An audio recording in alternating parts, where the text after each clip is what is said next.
함께 예배를 드리는 것만큼 또 귀한 일은 없습니다. 한번 앞뒤 인사 한번 하실 때 평안하시고 강건하시기를 바랍니다. 인사 한번 하겠습니다.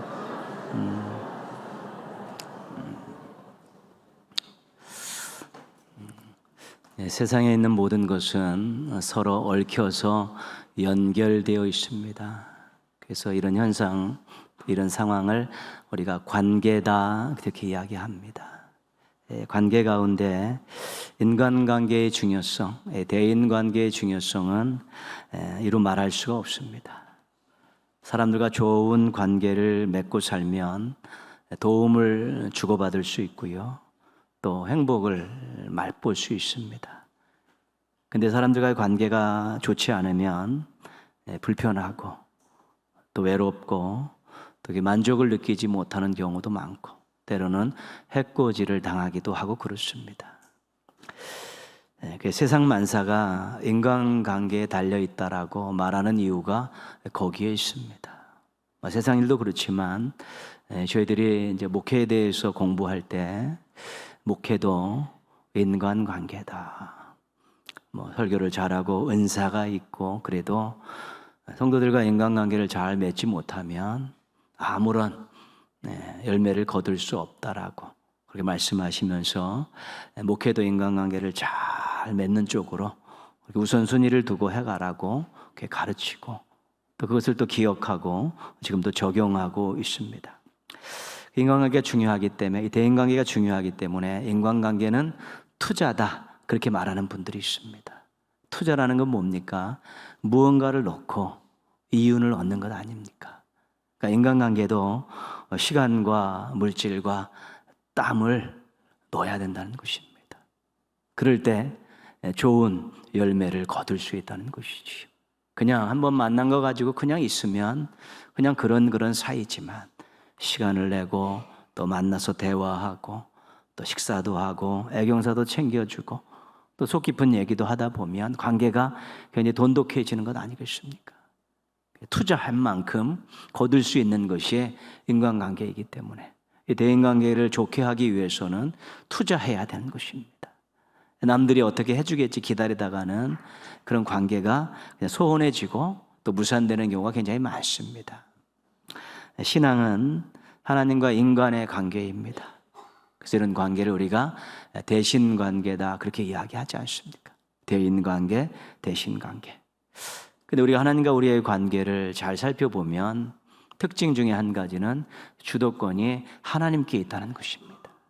하나님이 이 관계를 맺으시려고 먼저 시간과 땀과 피를 투자하셨다는 것이죠. 우리와의 관계를 맺으시려고 하나님께서 시간을 내셨고 수고하셨고 또 독생자를 보내셔서 피를 흘리시기까지 하셔서 하나님과 우리와의 관계를 맺어주셨다는 것입니다. 근데 하나님은 아쉬운 것이 하나도 없으신 분인데 오히려 우리들이 아쉬운 것이 훨씬 더 많음에도 불구하고 하나님은 우리와의 관계를 위해서 많은 것들을 투자하신 것입니다. 하나님께서 어떤 이익을 얻으시고 그런 것이 아니라 사랑하셔서 그런 것입니다. 하나님 우리와 관계를 맺는 그 자체를 행복해 하셨고 관계를 맺고 하나님의 뜻을 잘 알고 그렇게 뜻대로 살아가면 행복하게 살 수 있는 것을 아시기 때문에 하나님께서 이 대신관계, 인간과의 관계를 맺으시려고 굉장히 많은 투자를 아낌없이 해주신 것입니다. 그래서 감사한 거죠. 우리가 아무리 애쓰고 용을 써도 하나님과의 관계를 우리의 노력으로 맺을 수 있는 것이 아닙니다. 하나님 우리보다 먼저 많은 투자를 하시면서 관계의 길을 열어놓으셨기 때문에 우리가 하나님과 지금 관계를 맺고 살고 있는 것입니다. 자신의 인생을 돌아보면서 내가 내 주변의 사람들과 관계가 어떤가, 대인관계가 어떤가 이렇게 돌아보는 거 필요합니다. 무엇이 답답하고 꽉 막힌 것이 있으면 누구와의 관계가 원만하지 않은 것입니다. 그것이 자신을 힘들게 하고 자신의 평안함을 뺏어가고 자신감을 뺏어가고 눈치를 보게 하는 일들이 생겨나는 것이기 때문에 대인관계를 돌아보면서 관계를 잘 가꾸어가는 것 중요하고요. 우리 신앙을 가진 분들이 내가 요즘에 하나님과의 관계가 어떤가, 내가 하나님을 생각하면 마음이 좋은가, 하나님께 막 예배드리고 찬양드리고 싶은 마음이 있는가, 하나님이 나를 위해서 무엇을 해주실까 막 기대감이 있는가, 뭐 이런 것들을 한번 보면서 내가 하나님과의 관계가 지금 어떤가, 오늘 나의 하나님의 관계가 어떤가 돌아보시고, 하나님 관계가 좋으면 마음에 평안함이 있고요, 미래를 바라며 소망이 생겨나고 그런 것입니다. 대인관계와 대신관계를 잘 돌아보면서 무언가 꽉 막힌 것, 옥죄이고 있는 것이 없는가 돌아보시면서 이것을 해결하는 것도 인생을 살아가는 큰 지혜입니다. 우선순위를 거기에 먼저 두는 것도 굉장히 중요한 것입니다. 성경에서 하나님과 우리와의 관계를 설명하는데 이 땅에 있는, 세상에 있는 관계를 가지고 설명을 합니다. 그래야 이해하기 쉽기 때문에 그렇습니다. 많은 것이 있는데 우리가 잘 알고 있는 두 가지만 말씀드리면, 하나님과 우리와의 인간과의 관계는 부모와 자녀 관계, 그리고 목자와 양, 이 두 관계를 가지고 설명하죠. 더 많은 것들이 굉장히 있지만 이 두 가지가 대표적인 것입니다. 하나님을 부모, 목자 이렇게 비유하고 있고요, 우리 인간들을 자녀, 양 이렇게 비유하고 있는 것입니다. 하나님께서 왜 이런 비유를 사용하셨을까? 1차적으로는 이해하기 쉬우라고 그렇게 하신 것이고요, 두 번째는 이 하나님이 어떤 분이고 인간이 어떤 존재인가를 분명히 가르쳐 주시기 위해 그런 것입니다. 자녀, 양, 자녀, 부모에게 자녀는 어떤 존재고 목자에게 양은 어떤 존재인가? 이 자녀와 양의 공통점은 연약함이라는 것입니다. 연약함이다. 부모가 우리 자녀들 볼 때 한없이 연약하지 않습니까? 도와주고 싶고 어떻게 해주고 싶은 마음이 있고, 목자가 양을 보면 이 그냥 놔두면 큰일 나는 것이죠. 너무 연약한 존재이기 때문에 돌보아줘야 되는 것입니다. 그래서 자녀와 목자는 연약함이 있는 것입니다. 인간이 얼마나 연약합니까? 우리 육체가 정교하게 만들어진 것은 사실이지만 쉽게 깨어집니다. 작은 충격에도 우리 육신이 굉장히 상처를 입고 또 피해를 보는 경우들도 굉장히 많고요, 보이지 않는 세균에 의해서 기능들이 다 멈춰질 수도 있는 그런 연약함을 가지고 있습니다. 우리가 이렇게 돌아다니며 활동하며 살고 있지만 실은 엄청난 위험을 안고 살아가는 것입니다.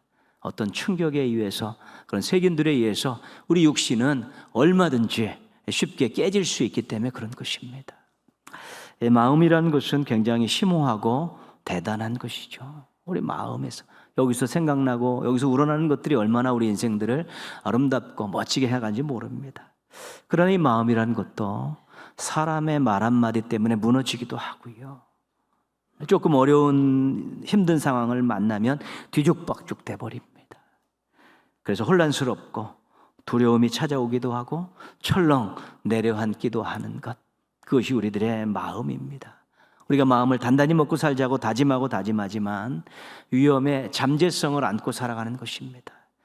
그렇게 강한 모습을 가진 사람도 사람의 말 한마디에 쉽게 마음이 녹아내리기도 하고 조금 힘든 일 때문에 마음이 내려앉기도 하기 때문에 그렇습니다. 인간의 능력이라는 것도 한계가 있습니다. 우주를 정복하고 최첨단의 컴퓨터로 세상을 운영하고 있어서 우리조차도 놀라고 있긴 하지만 당장 눈앞에 펼쳐지는 일들을 해결하지 못하는 일들이 무진장 많습니다. 능력 밖의 일들이 너무도 많이 있습니다. 육신적인 질병들, 또 원인도 밝혀지지 않은 일들이 무지개 수입니다.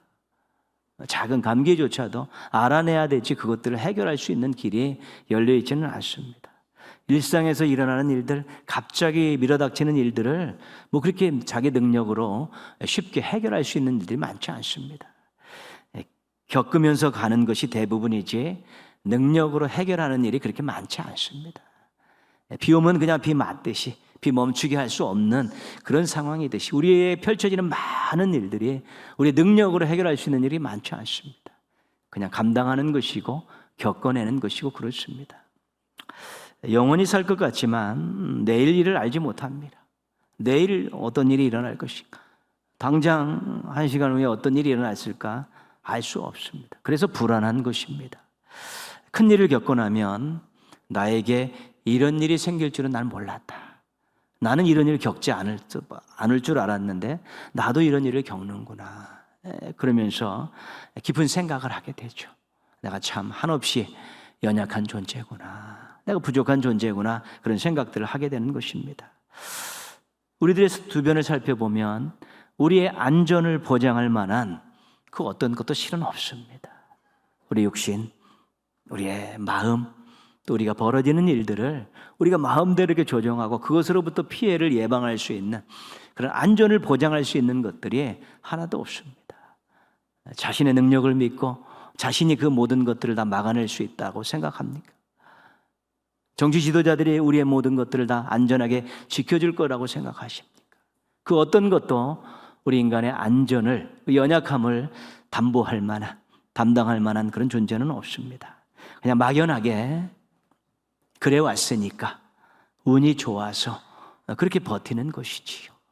내일 아침 눈 떴을 때 우리가 과연 살아있을까라고 장담할 수 있으면 없습니다. 근데 살다 보니까 잠들고 그 다음날 아침에 일어나는 것이 일상화되어 있으니까 그것이 당연하고 자연스럽다고 생각하지만 실질적으로 그것도 보장할 만한 그 어떤 것도 없는 것입니다. 여러분은 인간으로서 여러분의 연약함을 인정하십니까? 나는 연약한 존재다라고 인정하는 것이 얼마나 중요한 일인지 모릅니다. 우리 문화는 목축 문화가 아닙니다. 그래서 양에 대해서 우리가 잘 알지 못합니다. 본 것도 없고 경험한 것이 없죠. 목축 문화에서 양을 길렀던 그 전문가들의 말에 의하면 양은 연약한 동물입니다. 엄청 연약합니다. 양은 굉장히 소심하다고 합니다. 그래서 불편하고 두려운 환경 속에서는 안식하지 못하, 배고프면 잠을 자지 못하고요, 작은 어려움에도 어쩔 줄 몰라 하고 쉽게 동요한다고 합니다. 양을 키우는데 굉장히 많은 세심함이 필요한 것이죠. 양은 자기 방어 수단이 없다고 합니다. 뿔이 있다든가 부리가 있다든가 발톱이 있다든가 자기를 보호할 만한 다른 맹수들이 가지고 있는 그런 자기 방어의 수단이 없다는 것이죠. 자기를 지킬 만한 무기를 가지고 있지 않다는 것입니다. 다만 할 수 있는 일이라는 것은 위험이 생기면 36개 주랭랑 치는 것밖에 없다는 것입니다. 양은 스스로 문제를 해결할 능력이 없다고 합니다. 갔던 길을 혼자서 되돌아오지 못한다고 합니다. 뒤로 넘어지면 혼자 일어나지 못하고요, 살이 찌고 털이 많아지면 쉽게 넘어지고 혼자 일어나지 못한다고 합니다. 양은 그렇게 연약한 존재입니다. 인간과 양을 비교할 수 없습니다. 인간이 월등히 뛰어난 존재지만 그래도 인간과 양을 비교할 때 공통점이 한 가지 있는데 그것은 바로 연약함입니다. 제가 말씀드린 양의 그런 모습들을 보면서 자신과 투영해 볼 때 나도 그런 면이 있다라고 인정할 부분이 있습니까? 굉장히 우리도 소심하고 자기 방어할 만한 그런 능력들이 없을 수 있고요, 스스로 문제를 해결할 만한 능력들을 많이 가지고 있지 않은 면에 있어서는 양과 인간의 연약한 면에서는 그런 것입니다. 양의 연약함을 보면서 혹시 나랑 많이 닮았다 그렇게 생각하십니까? 연약함이라는 것은 모든 피조물들이 가지고 있는 공통된 상황입니다. 자녀에게 부모는 산과 같은 존재입니다. 모든 것을 다 얻을 수 있고 모든 것을 다 맡길 수 있는 그런 존재입니다. 의지하고 도움을 구할 수 있는 그런 존재입니다. 특별히 자녀가 어릴수록 더 그런 것입니다. 갓난아기가 부모가 아니면 생존할 수 없습니다. 부모가 모든 것들을 책임졌기 때문에 그가 클 수 있는 것이고요, 또 점점 자라가면서 스스로 할 수 있는 일이 생겨나지만 여전히 부모의 그늘을 벗어나기 어렵습니다. 이제 홀로서기가 돼서 장성하면 그때는 자기가 이제 부모가 되기 때문에 이렇게 벗어날 수 있을 것 같지만 어렸을 때부터 일정 기간 자라는 동안에는 부모의 도움 없이는 그 연약함을 감당할 수 없는 것입니다. 그래서 부모는 자녀에게 산과 같은 그런 존재입니다. 든든함이 있습니다. 무한 공급받을 수 있는 것, 얼마든지 의지할 수 있는 그런 존재이죠. 양에게 목자는 울타리 같은 존재입니다. 그 안에서 안식과 평안을 누릴 수 있기 때문에 그렇습니다. 그 안에서 보호받을 수 있고 풍성한 것들을 얻을 수 있기 때문에 그렇습니다. 상황이 안 좋을수록 더욱 그렇습니다. 양은 상황이 안 좋을수록 목자가 필요한 것입니다. 목자가 도와주지 않으면 양은 넘어 일어나지도 못하고 갈팡질팡하고 낭떠러에 떨어지도 그냥 매달려 있다 굶어 죽기 일상이 그런 것이지. 그래서 양에게 목자는 울타리 같은 그런 존재입니다. 왜 이 말씀을 우리가 쭉 여태까지 길게 말씀드리냐면, 하나님은 부모와 목자 같은 분이시고 우리는 자녀와 양 같은 것이죠. 우리 연약한 존재인데 하나님께서는 우리의 연약함을 담당하실 수 있는 분이라는 것입니다. 어린 자녀를 부모가 케어하는 것처럼 방황하는 양들을 목자가 이렇게 잘 도와서 이끌어가는 것처럼 하나님은 우리의 연약함을 담당할 수 있는 그런 존재라는 것, 우리 인간은 한없이 연약한 존재라는 것, 그것을 강조하기 위해서 이 비유를 사용하고 있는 것입니다. 우리가 신앙생활하면서 하나님을 아버지라고 그렇게 고백하고, 또 어떤 면에서는 우리가 젖먹이처럼 엄마 품에 앉아서 젖을 먹는 그런 또 자녀의 모습으로 또 우리가 또 확인하고 그렇습니다. 우리가 하나님을 부모로, 아버지로 부를 수 있고 어머니로 생각할 수 있는 것이 얼마나 행복한 일인지 모릅니다. 강명식이라는 분의 하나님 아버지라는 짧은 찬양이 있습니다. 여러분 찬양 들으시면 가사를 한번 곱씹어 보셨으면 좋겠습니다. 하나님 제겐 참 두려운 게 많습니다. 잘 모르는 것도 너무 많습니다. 부끄러운 일은 헤아릴 수도 없고 지치고 힘든 때에도 그때도 의연한 척해야 할 때도 있습니다.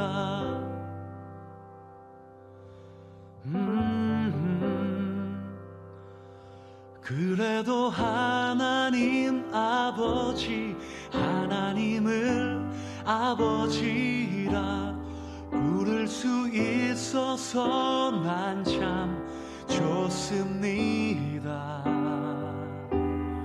오 나의 하나님 아버지, 하나님을 아버지라 부를 수 있어서 난 참 다행입니다.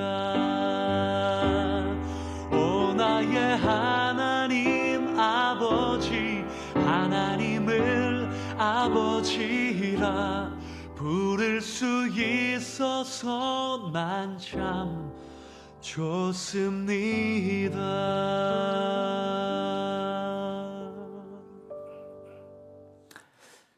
자신의 연약함을 알기 때문에 하나님을 또 아버지로 부르는 것이 너무 좋고 참 다행이다 이렇게 생각한다는 것이죠.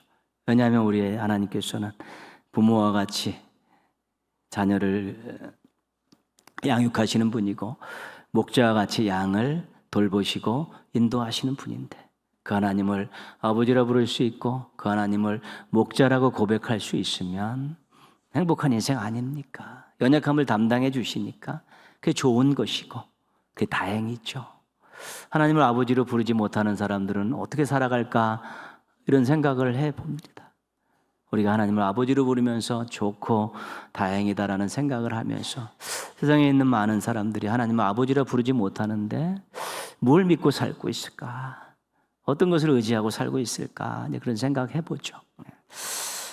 나는 하나님의 자녀입니다. 하나님은 나의 목자이십니다. 이런 고백을 할 수 있으면 여러분 행복한 것입니다. 다행입니다. 이런 고백을 할 수 있다는 것은 축하받을 일이고 그렇습니다.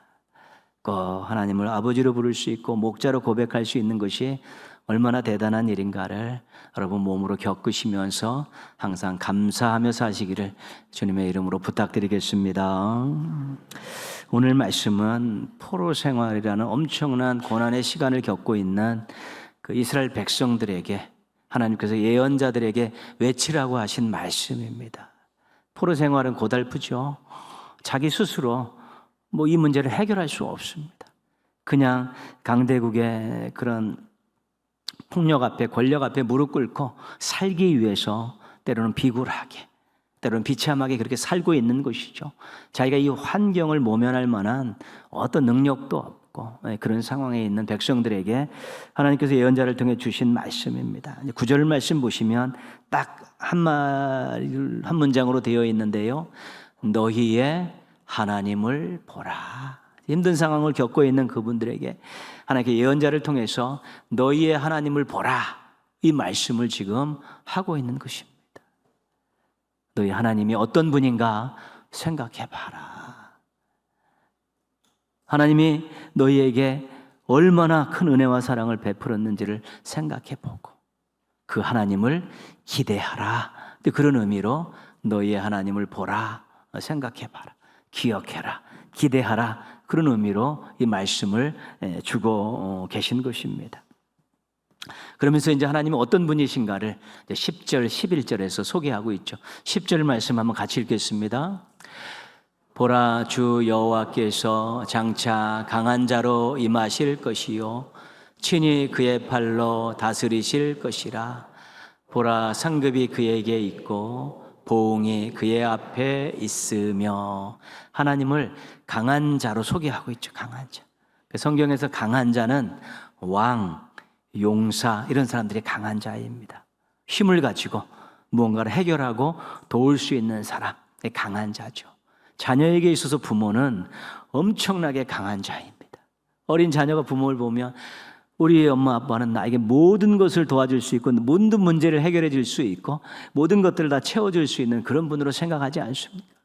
강한 자, 자녀에게 부모가 강한 자, 하나님께서 강한 자로 이제는 임하실 것이다라고 그 백성들에게 지금 예언자를 통해 말씀하고 계신 것이죠. 팔이라는 말, 팔.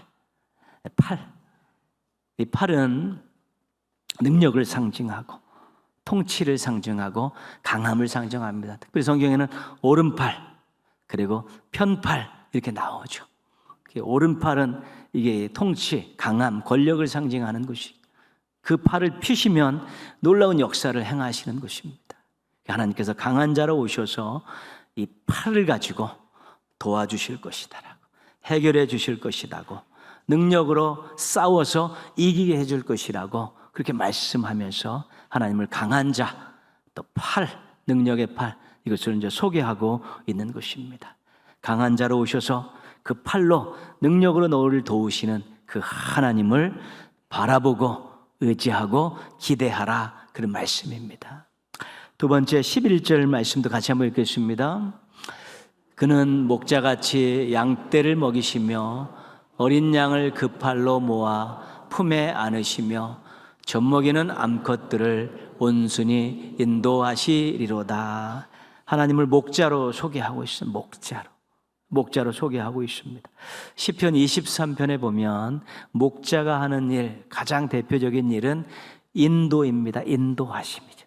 푸른 초장과 실만한 물가로 인도하시고 사망의 음침한 골짜기에서 함께 하시면서 거기를 빠져나올 수 있도록 인도하시고 밤이면 우리로 인도하고 인도하시는 것이지. 그래서 목자를 소개하면서 품을 이야기하고 있습니다. 품. 어린 양이 목자의 품에 딱 안기면 거기에 평안함이 있습니다. 막 상황이 안 좋아갖고 막 두려워 떨고 있는 그 어린 양을 목자가 품에 딱 안으면 양은 그 앞에서 평안함을 누리고 두려움이 사라지고 거기서 또 만족한 것입니다. 하나님은 우리를 안으실 때 우리는 행복한 것이죠. 평안함을 누릴 수 있기 때문에 그렇습니다. 따뜻해서 우리의 근심 걱정을 녹여주시기 때문에 그렇고 푹신해서 우리들에게 쉼과 힘을 주시기 때문에 그런 것입니다. 목자의 품, 하나님의 품인데 하나님의 품 안에서 평안을 누리고 안식을 누리고 쉼을 누리고 힘을 얻을 수 있다는 것입니다. 목자 같은 하나님의 그 품이 중요한 것입니다. 품이라는 걸 생각하면 얼마나 행복한지 모릅니다. 여러분, 우리가 한 달에 한 번씩 여러분들에게 나누어 드리는 행복 라이프 제일 뒷면에 보면 이게 우리 교회가 쓸 수 있는 난입니다. 거기 보면 글이 하나 올라와 있습니다. 품이라는 글인데, 품은 따뜻합니다. 품은 풍성합니다. 품은 평안합니다. 그래서 품은 놀랍고 그립습니다. 아기에게 엄마의 품은 안식처입니다. 두려울 것이 없습니다. 아쉬울 것도 없습니다. 부러울 것도 없습니다. 누구나 안길 수 있는 품이 있습니다. 누구나 누릴 수 있는 품이 있습니다. 누구나 머물 수 있는 품이 있습니다. 사랑이 넘치는 하나님의 품입니다. 하나님의 품을 소개하는 교회가 있습니다. 하나님의 품으로 안내하는 교회가 있습니다. 하나님의 품 같은 교회가 있습니다. 한번 달려와 안기시지 않으시겠습니까? 이 초청분이 누가 썼을 것 같습니까? 제가 썼습니다. 이렇게 품이 너무 좋아서 그냥 짧은 시간 안에 쓴 것인데, 품을 생각하면 너무 행복하죠. 어렸을 때 엄마의 품을 경험했던 경험이 있는 우리들이 하나님의 품에 안길 때 얼마나 행복하고 만족하고 힘을 얻을 수 있을까 이렇게 생각해 봅니다. 하나님은 부모님과 같은 분이십니다. 그래서 그 팔로 언제든지 우리를 도와주십니다. 하나님은 목자 같은 분이십니다. 그 품에 우리를 안고 우리에게 평안함을 주시고 두려움을 사라지게 하고 소망을 갖게 하십니다. 그럼 하나님의 팔에 능력을 경험하고 하나님의 품에 그 사랑을 경험할 수 있는 거 어떻게 하면 되는가? 하나님을 믿고 바라보고 의지하면 되는 것입니다. 특별한 무언가 자격증을 요구하는 것 아닙니다. 어떤 특별한 그런 삶의 태도나 능력 요구하는 것 아니라 하나님은 우리 부모님 같고 목자 같기 때문에 내가 하나님 바라보고 하나님 의지하고 하나님을 기대하면 하나님께서는 그렇게 팔의 능력으로 품의 따뜻한 사랑으로 우리를 감싸주시면서 우리의 인생을 풍요롭고 아름답게 살아갈 수 있도록 도와주시는 것입니다. 여태까지 우리가 하나님의 팔의 능력과 품의 그 따뜻한 사랑을 의지하며 살아오지 않았습니까? 혹시 또 하나님의 그 팔의 능력과 품의 그 따뜻한 사랑을 아직 느껴보지 못하신 분들은 우리 하나님 바라보십시오. 그리고 하나님 의지하고 살겠다고 하시고 또 하나님께서 나에게 어떻게 해주실까 기대하십시오. 반드시 그 능력과 사랑을 경험하실 수 있게 될 것입니다. 하나님 잘 믿고 의지하면서 그 팔의 능력과 품의 따뜻한 사랑을 만끽하며 살아가는 행복한 성도들 되시기를 주님의 이름으로 축원합니다.